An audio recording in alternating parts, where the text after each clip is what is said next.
savez, ce n'est pas sur vous qu'on doit voir votre réussite. Donc ça veut dire que si dans votre vie, n'est-ce pas, c'est seulement sur vous qu'on voit que vous avez réussi, c'est un échec. Vous ne pouvez pas parler à des gens avec intention d'impacter et vous avez un discours comme ça. Il est plat. Votre discours, il est monotone. La prise de parole en public, ce n'est pas de la monotonie. Il connaît son capital investi et il connaît son seuil de rentabilité. C'est-à-dire la quantité de produits ou de services qu'il doit vendre, qu'il doit récupérer son capital investi. Depuis plusieurs années, la ville de Douala connaît un engouement certain pour le coaching et les centres de formation adéquats. Ce phénomène a permis de démocratiser un métier, celui de coach, notamment en développement personnel, à oratoire, management et leadership. Alors, je dirais que j'ai commencé le coaching il y a de cela 6 ans, parce que avec un bac A4, j'ai décidé de me lancer dans le monde des finances, de la gestion, du leadership. J'ai beaucoup appris dans le leadership parce que moi, je suis coach en finance et en leadership, management aussi. J'accompagne des entrepreneurs, j'accompagne des entreprises, j'accompagne pas mal de jeunes aussi qui viennent avec des nouveaux projets et de nouvelles visions. J'y suis depuis 6 ans. Et depuis 6 ans, j'ai créé un groupe qui s'appelle le groupe HN Corporation, qui est une compile de 7 multinationales que nous sommes en train de mettre sur pied, parmi lesquelles nous avons commencé dans le métier de l'audit et du consulting, c'est-à-dire un cabinet comptable qui est appelé Audicor, que vous connaissez très bien, et également un centre de formation appelé Management Training Center, qui apporte du contenu à des jeunes étudiants dans le cadre de la comptabilité. Alors, je dirais que dans ce métier, j'ai appris des expériences des personnes que j'ai coachées et que je continue à coacher, mais surtout d'une valeur, celle de répétiteur. Bon, ça fait exactement 2 ans. 2 ans que je suis dans ce secteur-là, le coaching de développement personnel. Le bilan est exceptionnel. Exceptionnel dans quelle mesure? Dans la mesure où aujourd'hui, ça fait tellement plaisir de recevoir un message d'un jeune qui n'est pas forcément dans ton pays et qui te dit merci beaucoup pour ce que vous avez fait pour moi à travers des vidéos. Aujourd'hui, j'ai pu lancer mon activité grâce à vous. Donc, au regard de tous ces messages, au regard de toutes ces réactions qu'il y a sur la toile et tout, je dirais que c'est un bilan extrêmement positif. Et moi, pour moi, c'est toute une fierté. Alors, j'avoue que je ne fais pas systématiquement de ce métier le mien, mais il y a beaucoup de plaisir à accompagner des gens. Il y a beaucoup de plaisir à accompagner des gens. Lorsque tu rencontres quelqu'un dans la rue, on vous sourit. Et il vous arrive parfois, puisqu'on fait aussi des coachings de groupe, il vous arrive parfois de ne même plus savoir qui est-ce que vous avez coaché à un moment donné, tellement ils sont nombreux. Et lorsque dans la rue, quelqu'un vous interpelle et vous dit que vous avez eu un impact dans ma vie, vous avez changé ma vie, à un moment donné, vous vous dites, waouh, la réelle satisfaction, au-delà de l'aspect pécunier, c'est de voir l'impact et les résultats qu'il y aura sur des gens. Je vais illustrer ceci par un exemple. Demain, par exemple, à l'Institut d'art oratoire, on aura la remise des attestations.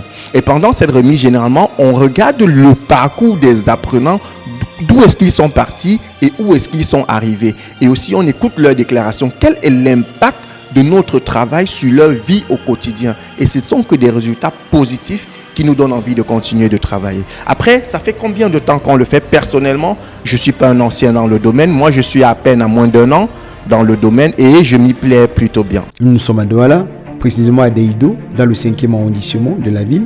Ce jour, les coachs Eman Bilowa, Franck Nobossi et Rostan Gamseux donnent des sessions multidisciplines à leurs apprenants. Tu vois que lorsque tu as compris les 5 niveaux financiers, tu n'es plus un entrepreneur. Non. Tu entreprends maintenant sur la base de quoi? De tes niveaux financiers. Si vous n'avez pas de problème dans votre vie, c'est un problème. Moi, je vois des personnes aujourd'hui que quand on a un problème, on se dit non, j'ai un problème, c'est quoi ça? Pourquoi ça m'arrive? Pourquoi c'est moi? C'est normal, mon frère. C'est normal que tu aies des problèmes. Et ça, c'est la première leçon que je veux que vous reteniez aujourd'hui. Pour construire un mental de guerrier, vous devez avoir des problèmes. Donc, pour négocier, vous n'êtes pas obligé d'aller parler avec quelqu'un. Votre accoutrement peut parler pour vous. Il y a des gens ici qui partent faire la négociation d'embauche, qui partent à l'entretien d'embauche avec une voiture qu'ils ont louée. Les gars, la société vous juge. Alors merci parce que cette question est très primordiale et je pense que tous les coachs devraient se poser cette question. Moi je pense que nous devons nous regarder en face et de se poser la question de savoir en tant que coach, quelle est la valeur que nous avons apportée aux gens avant d'arriver même à la question. Parce que je pense qu'un coach, c'est quelqu'un qui au quotidien apporte de la valeur aux autres. Mais sauf qu'aujourd'hui, c'est devenu un effet de mode de s'appeler coach. C'est devenu un effet de tendance de s'appeler influenceur, coach et tout ça. Et ce qui fait qu'on a comme l'impression que le bon grain est mélangé avec le mauvais grain. Okay? Alors moi je pense que dans le métier du coaching, il y a beaucoup encore à apporter en Afrique. Parce qu'il y a plein d'Africains qui ont besoin de coaching, ont besoin d'accompagnement. Je salue mes amis du Burkina Faso, du Sénégal, de la Côte d'Ivoire, qui m'écrivent tous les jours lorsqu'ils suivent mes vidéos sur Herman Biloa officiel. Ils sont vraiment galvanisés, ils sont transformés. Donc je pense que c'est un secteur à développer, mais à développer dans le cadre formel. Okay? Et je chute par là pour dire que une de mes ambitions d'ici 2 ans, c'est de créer une école de coaching. Une école de formateurs et de coaching, parce que beaucoup de personnes s'appellent coach, mais ils n'ont même pas la déontologie de coach, en quelque sorte. Donc je pense que c'est un domaine que nous devons normaliser et que nous devons mettre sur pied et développer en Afrique. Je dirais que personnellement, le coaching n'a pas encore été accepté en Afrique et au Cameroun. Pourquoi? Eh bien parce que, quel qu'en soit ce qu'on fait quelque part, on se rend compte toujours que il y a toujours plus de détracteurs. Il y a beaucoup de détracteurs qui se disent aujourd'hui que quand quelqu'un se place devant une caméra ou alors quand quelqu'un essaie de donner une astuce, un conseil, on se demande toujours c'est qui. C'est un arnaqueur. On nous reclasse toujours dans la majorité dans la classe des arnaqueurs. Oh non, tu es arnaqueur, tu fais ci, tu fais ça. Mais moi, je me dis que dans les prochaines années, dans les prochaines générations qui arrivent, la quantité de coachs qu'il y aura, ça sera exceptionnel. Et quelque part, les gens vont juste accepter. Vous voyez? Parce que voilà, pour moi, c'est une discipline qui est très importante. Pouvoir tirer les autres, comprendre certaines choses et tirer les autres et les faire comprendre la même chose pour que tout le monde puisse progresser. Donc, pour moi, c'est ça. Il faut comprendre une chose. Ce qui va se passer, malheureusement, et je prends d'abord le mauvais côté de la chose, c'est que cette abondance de coachs qu'on a sur les réseaux sociaux vont finir par tuer des gens. Parce qu'il faudrait savoir qu'il y a une catégorie de la population qui vous prend au mot, qui vous prend au premier degré. Ça veut dire que lorsque vous avez fini de dire à quelqu'un, vous ne devez pas faire ça, la personne n'a aucune analyse du propos qui lui est tenu. Encore que même la personne qui le dit, l'a peut-être simplement lu dans un livre et vient restituer sans comprendre le fondement même de la pensée qui est derrière. Donc ça, c'est le mauvais côté de la chose. Ça prend une réelle proportion effectivement dans le monde.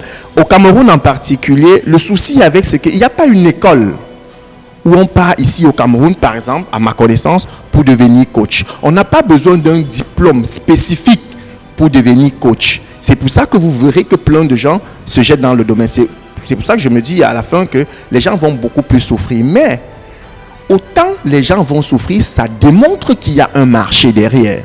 Ça démontre qu'il y a des gens qui ont des problèmes. Ça démontre qu'il y a des gens qui sont en difficulté dans leur vécu et qui ont à un moment donné besoin d'être accompagnés.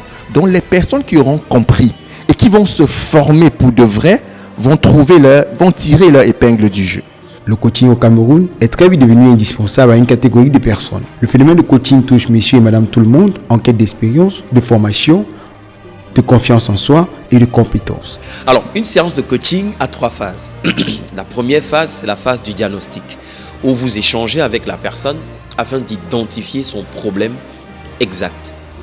La deuxième phase, c'est la phase maintenant de compilation, qui consiste à rassembler toutes les phases qui vous ont permis de détecter le problème de la personne.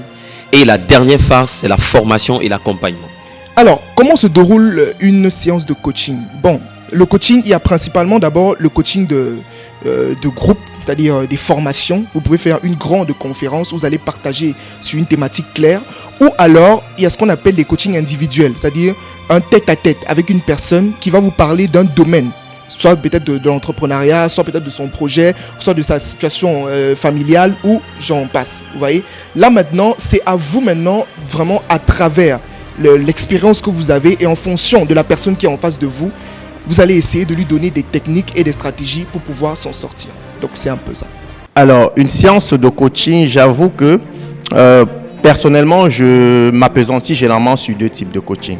Votre capacité à vous vendre, donc votre capacité d'art oratoire, mais aussi il y a des personnes qui viennent peut-être pour l'art oratoire, mais ont un réel problème qui est la confiance en soi. Donc, on doit d'abord travailler à la connaissance de cette personne de manière individuelle. Ça, c'est pour le coaching individuel. Travailler à la connaissance de cette personne avant de déterminer les éléments qui l'empêchent à cette personne de se faire confiance en elle-même. Qu'est-ce qui peut t'empêcher à un moment lambda de te faire confiance? On travaille dessus pour ressortir le meilleur de la personne que tu es. Ça, c'est pour la confiance en soi. Maintenant, pour la prise de parole en public, c'est un ensemble d'exercices qui te poussent à transmettre avec précision et avec clarté et de la meilleure des façons ce que tu as à dire.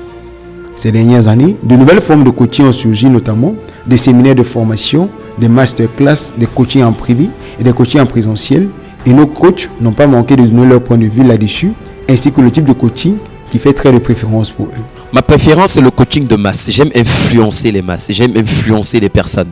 Coaching privé, j'aime pas trop. J'aime être en atelier de formation avec 1000 jeunes, 50 jeunes, 100 jeunes, leur donner de la motivation, les pousser à aller à un autre niveau, les challenger et faire en sorte qu'ils deviennent des personnes nouvelles. Et pour cela, nous sommes en train de préparer cette année une grande conférence. On sera 3. On va parler management, finance, leadership, vision, entrepreneuriat. Ça sera boum. Et je profite par là, ceux qui vont nous regarder, à les inviter à participer à ce grand gala de la connaissance, du changement, de la motivation et du coaching. Bon, personnellement, je dirais les deux. Les deux parce que le coaching de masse, c'est un échange avec plusieurs personnes. Il y a de l'énergie et tout. Mais le coaching aussi individuel, c'est toujours un échange. Donc, je dirais les deux. Les deux sont exceptionnels. Et à chaque fois que je transmets, à chaque fois que je donne quelque chose aux autres, je suis fier. À la base, je me plais bien dans la foule. Je me plais bien avec des gens. Je me plais bien dans un environnement où il y a plusieurs personnes, où il y a plusieurs façons de penser. Et parce que la vérité, c'est que l'histoire se souvient que généralement, on nous dit 3% de personnes passeront à l'action. Seulement.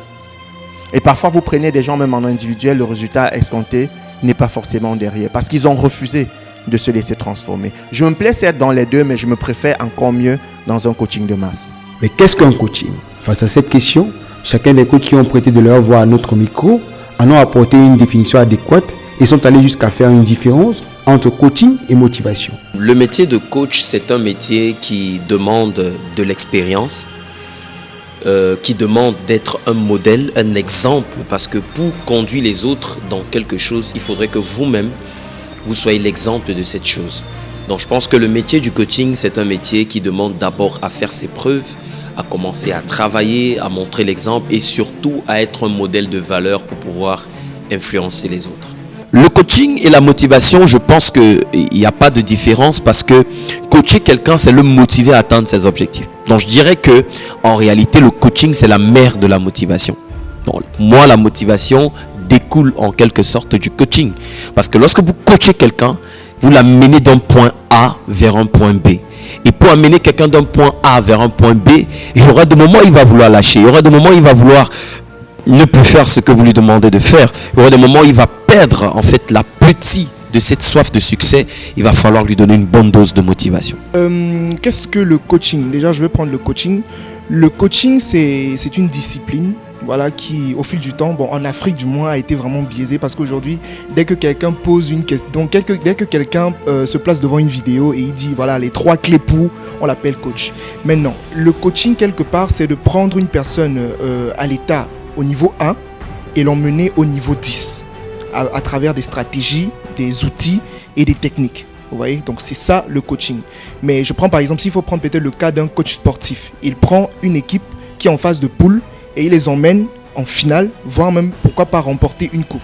C'est ça qu'on appelle un coach. Vous voyez, et la discipline de coaching, c'est tout simplement l'ensemble de ces techniques que vous mettez sur pied pour pouvoir prendre une personne à l'état 1 pour l'emmener au niveau 10. Donc c'est ça.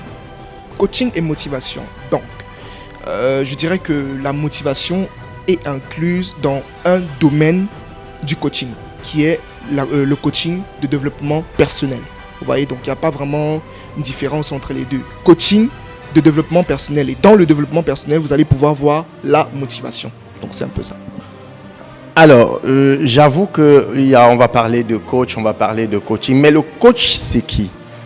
Si je prends l'exemple d'une équipe de football, on dira que le coach, c'est prendre un ensemble de personnes à une position donnée et les ramener jusqu'à une autre position dans un timing bien déterminé. Même s'il s'agit d'un coaching personnel, c'est toujours prendre quelqu'un d'une certaine position et le conduire vers son objectif sans jamais, et je précise toujours, sans jamais prendre une décision à sa place. Le coaching est défini dans un timing bien donné, d'une position vers une autre, mais sans jamais décider à la place de la personne coachée. En gros, c'est ça le coaching. Oui. Pour répondre à ça, je vais m'appuyer simplement sur une déclaration de Samuel Eto'o. Pour qu'on comprenne, José Mourinho, c'est un coach de football, pour ne pas le citer, mais aussi c'est un motivateur. Comment est-ce que Samuel Eto'o fait la démonstration? Eto'o, sur un plateau de Canal+, un jour dit « José Mourinho, c'est un motivateur d'un autre niveau. Il est capable de prendre le vigile, de dire au vigile que tu es un bon footballeur, que tu vas jouer ce match et que tu vas marquer. Et le vigile va sur le terrain et se transcende en footballeur. À ce moment, on parle de la motivation. José Mourinho a mis dans la tête du vigile qu'il a les capacités de bon footballeur en lui. Là, on n'est pas en train de le coacher, mais on est en train de le motiver et accepter même un état dans lequel lui ne se voyait pas. Là, c'est la motivation. Le coaching, maintenant, c'est cet ensemble de stratégies qu'on met sur pied pour prendre quelqu'un d'une position A vers une position B, dans un timing bien défini. Oui, il y a une réelle différence entre le coaching et la motivation. La demande des citadins de prendre soin de leur esprit et mindset a fait ouvrir à Douala une multitude d'instituts, notamment l'Institut d'Oratoire et le cabinet Audicor Group.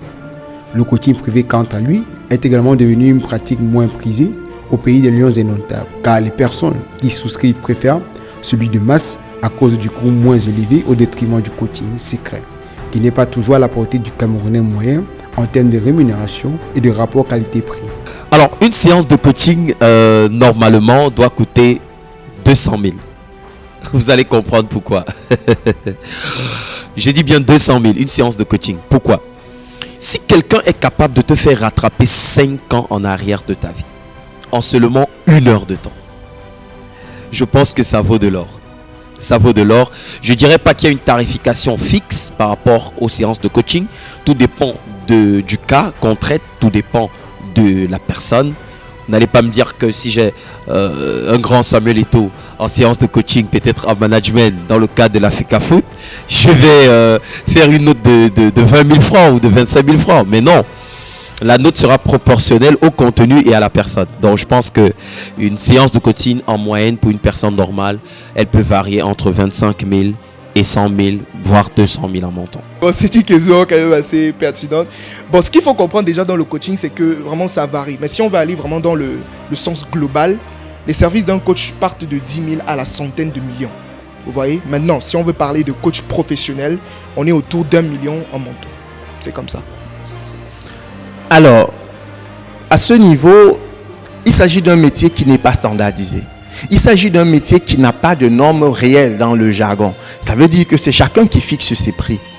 Mais personnellement, pour avoir une séance réelle de coaching de groupe, à l'Institut d'Oratoire, je prends le cas, vous devez débourser une minimum somme de 100 000 francs.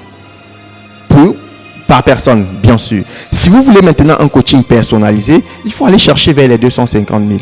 Parce qu'à ce moment, on a besoin de plus d'exercices, de plus d'efforts, parce que l'oratoire, c'est parler. Et parler en public, il faut qu'il y ait un public. Si vous voulez un coaching personnalisé en oratoire, il devient plus compliqué de le dispenser. Et à ce moment, vous devez donc payer beaucoup plus que quelqu'un qui accepte un coaching de groupe. Comme tous les métiers existants sur la Terre, la profession de coach rencontre d'énormes difficultés, notamment la violence verbale des non-convertis, le phénomène de plagiat, la non-régulation du secteur d'activité et bien d'autres. Alors, je vais commencer d'abord par les difficultés et là, je vais en citer 3. La première difficulté, c'est que beaucoup de personnes que nous accompagnons n'évaluent pas la valeur des conseils, surtout sur le plan financier qu'on leur donne, que ce soit dans le consulting ou bien dans les entrepreneurs personnels, tout simplement parce que il y a un problème de mentalité, il y a un problème de mentalité et de programmation. Chez nous en Afrique, on est encore dans la gratuité, vous voyez, on est encore dans la gratuité. Il y a des personnes, lorsque vous leur donnez un conseil sur le plan financier, ils ne voient pas l'impact que ça peut avoir dans 5 ans, dans 2 ans, dans 3 ans. Ils sont beaucoup plus regardants sur l'instant T. Je prends l'anecdote par exemple du docteur Claudel qui avait mis certaines de ses consultations à pratiquement $1000, 1000 euros. Il y a des personnes qui ont trouvé ça très cher. Pourtant, ce qu'il apporte à l'intérieur de cet échange est très riche et dépasse même les 1000 euros ou les $1000. La deuxième difficulté, c'est que on n'arrive pas à comment je vais dire ça, on n'arrive pas à pousser des gens à passer à l'action. Il y a des personnes que lorsque vous leur demandez de payer un accompagnement, c'est très compliqué pour eux. Parce que pour eux, après une formation, lorsque vous leur avez donné du contenu, ils se disent qu'ils sont déjà prêts, ils connaissent déjà tout. Or pourtant, avec un accompagnement, on pourrait les amener un peu plus loin. Donc on a cette difficulté-là avec certaines personnes qui ont du mal à prendre des accompagnements après un contenu d'une consultation ou d'une formation quelconque. La troisième difficulté que nous avons, c'est qu'on n'a pas un syndicat qui nous défend. On n'a pas une organisation qui défend les droits d'auteur des coachs. Moi, je connais des gens qui partent recopier des contenus de certains coachs et reviennent les retransmettre dans leur page et ils ont de l'audience et ils ne payent aucun droit d'auteur.